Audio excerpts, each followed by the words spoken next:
Happy Wednesday. Hello everybody, it's Lisa with 5 Salted Lemons. Lisa TR, you might know me as well.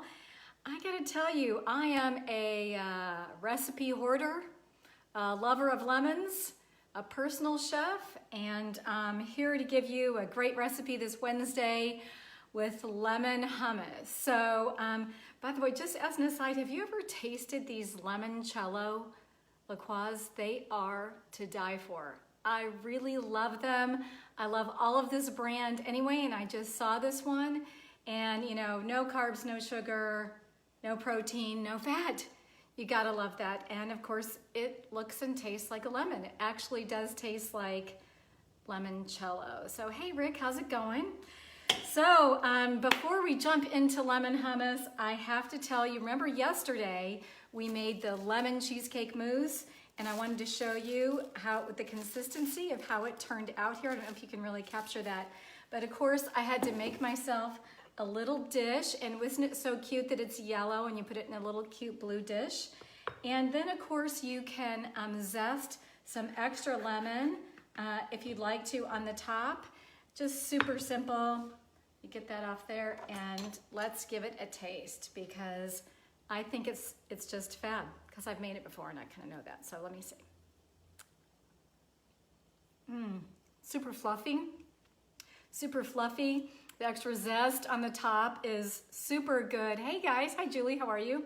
And you have to make this. It's not the lowest cal thing because of the Cool Whip. It's really not the calories in there, but you know what Cool Whip is made of, but it's delicious. And the Cool Whip holds it together versus regular whipped cream, which is why you want to do that. So check yesterday's video on the lemon cheesecake hummus. You will love it. And I think this will be okay over here for a few minutes while I show you how to do this. Okay, so in total transparency, I kind of hate that word, but it is what it is, right? Total transparency, I didn't have chickpeas. Normally when you make hummus, you make it with chickpeas, and I didn't have any. So I had white northern beans, so that's what I'm using. Don't forget, if you're making any type of hummus, you can use black beans, you can use pinto beans, you could use anything. And isn't this just so much better and so much fresher than buying it from the store? You don't know how long it's been sitting on the shelf. And even at the farmer's market, when you go and buy it, it's delish, right? So good, but you don't really know when they made it. I mean, there is an expiration date on it, but at least if you've made it, you know how long it's gonna last, right? So I have my handy dandy food processor. This is a Cuisinart actually, and I'm embarrassed to tell you how long I've had this, but it's been a really long time. So over 15 years, I'll just say that, over 15 years I've had this. So what I'm gonna do first, so I've taken my northern white beans and I've just drained them. I didn't rinse them, but I've drained them. And I'm just going to smash my garlic cloves. Can you see that? I don't know, Rick, can you see that? Probably, huh? You just smash it with the back of your knife and throw them in your food processor.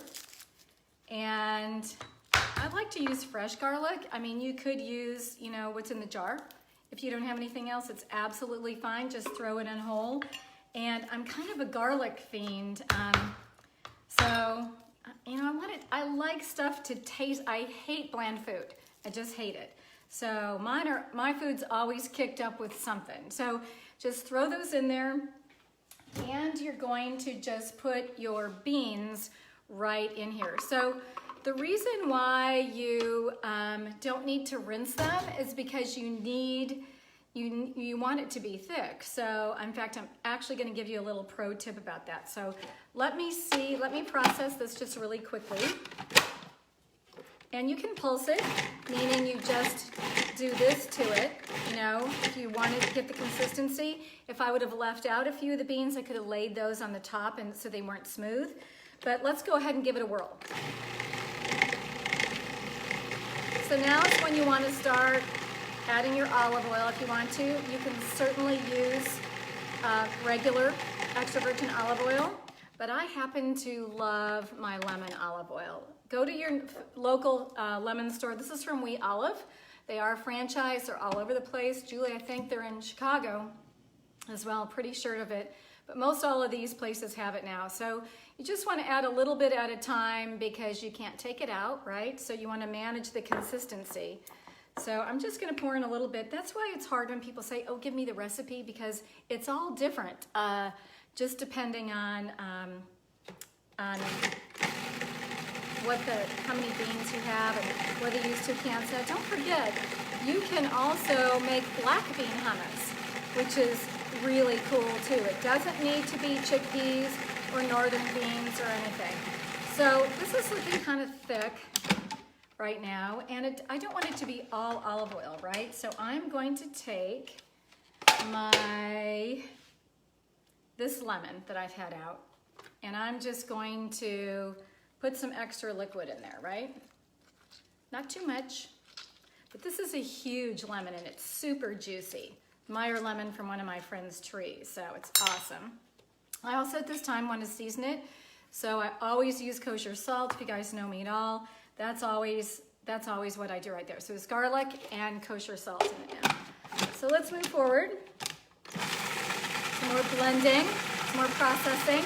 So if you have an old Cuisinart like mine was, you can actually, look at the blade, and if the blade has a rivet in it or a screw, if you will, those in the older machines have come off.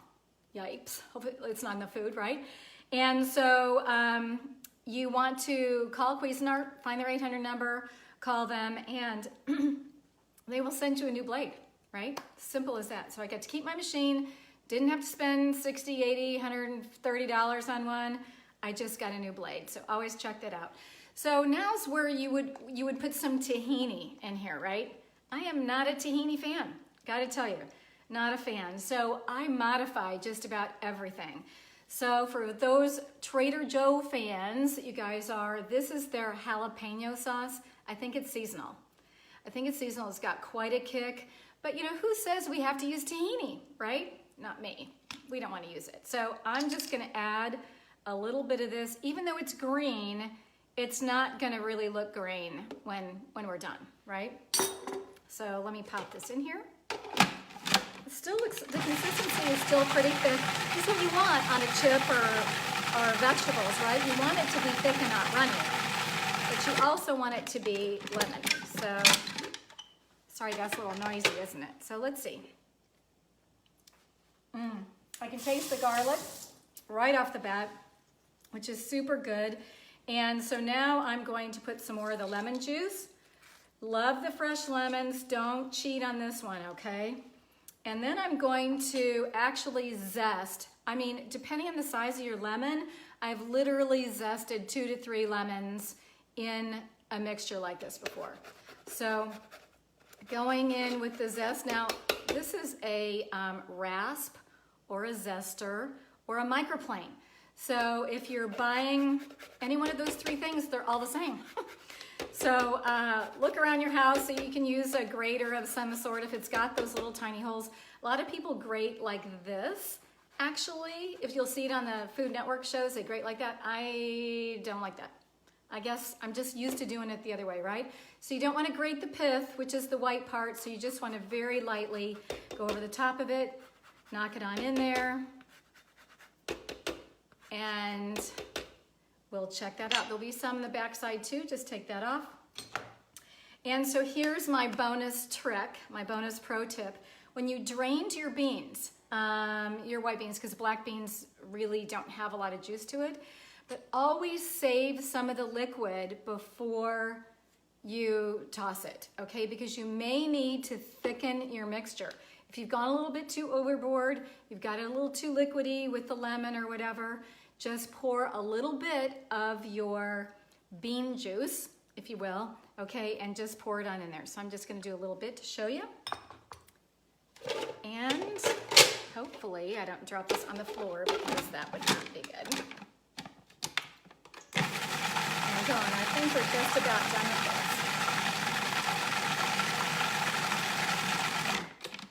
this. All right.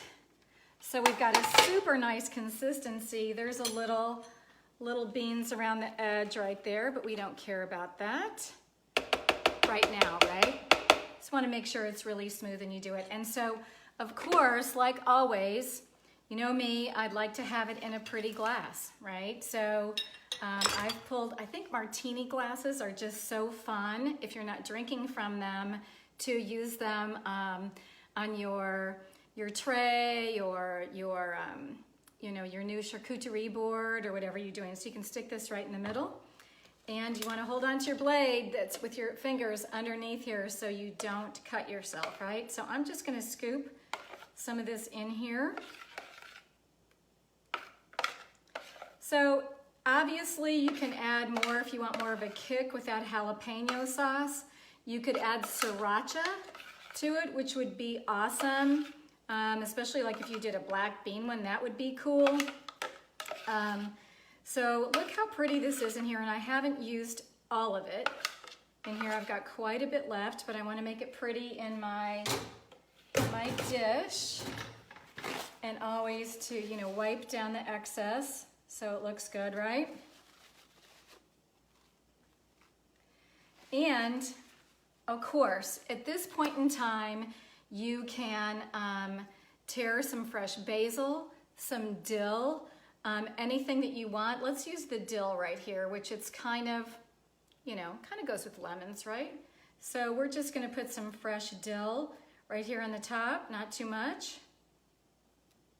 Or you could put the whole sprig in if it was fresher, right? This is not, so I'm not gonna do that because it won't stand up. All right, so another little trick that I have, can you see this, guys, how pretty that is? And you could actually put, you know, one of your little celery sticks in there to encourage people to eat it. But probably just as fun, if you want to play with your spices a little bit, which, you know what, we keep our spices way too long in the cabinet. I have a tendency to buy the little jars rather than the big ones. I'd rather replace them and reuse them. And don't forget to, if you're using dill or rosemary or whatever, to actually put it between your fingers and rub the oils and stuff in it so it's more pungent. But anyway, wouldn't it be so cute? Let's see how I can do this. I hadn't planned exactly for this, so I'll just punt. Okay, so this is Trader Joe's, because I'm a big Trader Joe's fan. They're everything but the bagel sesame seasoning. So ideally, hold on just a sec.